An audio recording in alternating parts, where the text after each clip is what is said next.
1962 का युद्ध जितना मैदान में लड़ा गया, उतना ही वह खुफिया तैयारी और गुप्त रणनीतियों में भी छिपा था। भारत को इस बात का अंदाजा नहीं था कि चीन कई सालों से एक गहरी और संगठित तैयारी कर रहा था। सबसे पहला कदम था तिब्बत का नियंत्रण। 1959 में तिब्बत पर कब्जा करने के बाद चीन ने वहां तेजी से सड़कें, एयरफील्ड और सैन्य ठिकाने बनाना शुरू कर दिए। भारत को लगा ये घरेलू मामला है, लेकिन चीन इसे भारत की सीमा तक पहुंचने का पुल बना रहा था। दूसरा पहलू था जासूसी और सूचनाएं। चीन ने सीमा के नजदीक कई छोटे छोटे टुकड़े भेजकर भारतीय चौकियों की स्थिति, उनकी संख्या और उनकी तैयारियों का बारीक अध्ययन किया।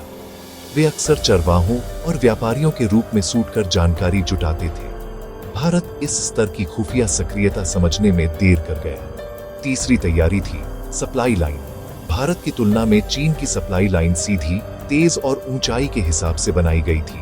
जहां भारतीय जवान कठिन और टूटे फूटे रास्तों से गोला बारूद लाते थे, वहीं चीन के पास पहले से बने मार्ग, वाहन और संगठित लॉजिस्टिक व्यवस्था थी। चौथी और सबसे खतरनाक तैयारी थी घेरने की रणनीति। चीन यह नहीं चाहता था कि लड़ाई लंबे समय तक चले। उसका लक्ष्य था भारतीय चौकियों को चारों तरफ से घेरकर कुछ ही दिनों में भारत को झटका देना।